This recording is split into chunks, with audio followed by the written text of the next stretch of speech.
Oriax, who's calling in Pennsylvania. Oriax, I think you're saying your name right. Please correct me if I'm wrong. Yes, you talked with me before, but this is a different subject. Okay. Yeah. So something that you and Jesus brought up that I wanted to kind of discuss was blasphemy, and like how the term is like used differently with like pagan faiths and that kind of thing. Yes, because you are a pagan yourself, correct? Yes. Yes. I believe in the Egyptian gods, particularly. Okay. Okay. Yeah. So what about our talk of blasphemy? What comments did you have on that? Well, it's of course with Jesus' background, it's a very Christian sense of the word and the definition, because it's that no one can question anything about it or speak bad about Jesus or joke about it. Like you can't impersonate Jesus. You can't do any of these things. It's all wrong. It's all like, right. I don't know how to word that, but that's not necessarily how it is with paganism. But I would like to get the take of like what like how you and Jesus would view that, like that it's not necessarily blasphemy or wrong to do that, like in a different faith. Like, do you think that's a better quality, or? I'm trying to understand your question. I think it's a better quality in a religion if they have these kind of blasphemy laws, or are you saying the opposite? The lack of, like it would be wrong for the pagans to have and like put this forward as like, no, like we ourselves cannot like say like, oh, like this God is stupid or something, right? Like we would have to like we couldn't do that. That would be blasphemy. But like as it is with like everyone else, that would not be. But like, is that, I still think that's too strict, or? I think every cultural group has its angels and devils. I think every group has what's collectively respected within that group versus what's not. And that doesn't strictly apply to religions either. I think we can point to characters in our own American historical tradition, which people tend to look to respect. When people talk about Abraham Lincoln in this country, for example, or George Washington, I think in general, there's a tone of reverence. And it's only been in recent years where we've kind of found a more mainstream like opposition to some of our respected characters in American history, because we have these kind of alternative takes on history, and we kind of reconstruct our historical narratives. So I think every culture kind of has that.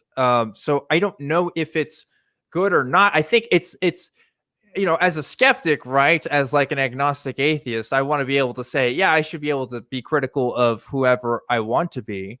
But that doesn't mean that there's people in my own life or people that I find to be worthy of respect and even some reverence that I probably wouldn't speak so freely in criticism of, versus somebody like Jesus, where I could say like, yeah, I was really into that. Now I don't have as much respect for it because he has no, say over how I'm doing my life. So I don't know. I guess it's something to watch out for. I think if you are in a culture that, is very reverent to particular beings, be they human or not, you should be wary of that. You should be wary of who you can and can't criticize, right? Because those people who tend to have power in society. Look at North Korea, for example. If you criticize anybody in the administration there, particularly, like the Kim Jong-un types, right?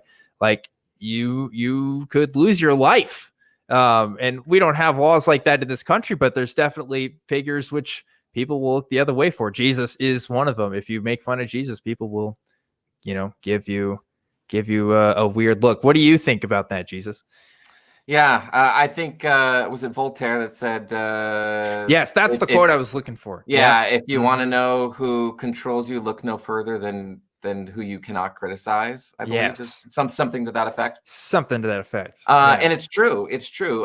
Blasphemy is just a control mechanism, and it's kind of funny how every religion has its level in punishment. Some very extreme. Mhm. We know like what's happened like at Charlie Hebdo and in Yes. Paris, for example. Yes. A very good example there.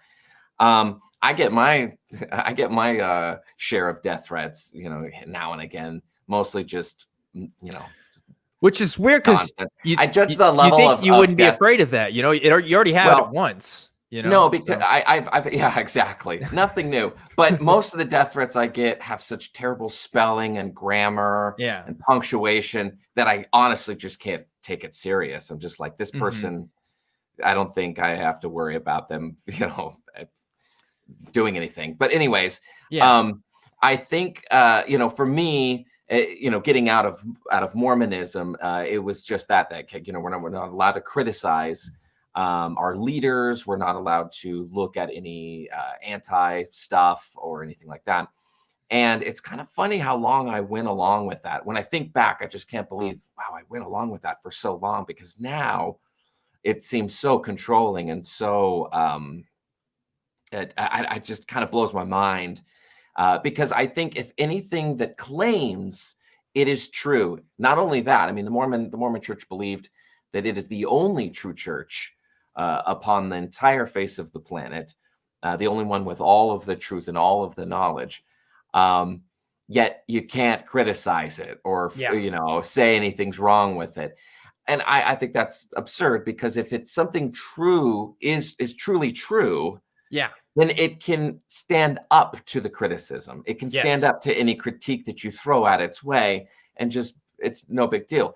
But when an organization can't do that, well, there you go. And that, I mean, it should have been my first clue, but it wasn't. It was it was a long process of breaking out of that. Just got a message from the crew here that said the statement "to learn who rules over you, simply find out who you are not allowed to criticize" is often falsely attributed to Voltaire. However, the phrase is believed to originate from Kevin Alfred Strom. Thank you, crew, for sending that message. So, there you go. That's our take. Oriax, what do you think of that? I check. It was good. I like that. It was good. I think, I don't know what to say. I basically, I agree with that. And at least to Jesus, I want to say this as a little personal aside. As someone who's been in a cult and has got out of that too, I am glad that you also are out of that as well, and that you've at least begun to start healing from that. So as someone else who's done that, I want to say that too. Cool. I think that the comment of that if something is true, it definitely can be questioned and critiqued and then stand up to it. I think that is very important, regardless of whether it's a religious view or a view of another kind. I definitely think that should be true, and people should strive for that. So I would mirror that. Yeah. I mirror that as well. I think question everything is a pretty good policy, so there we go. Hopefully we gave you the takes you were looking for. Oriax, thanks for calling in, appreciate it, and good luck to you, sir.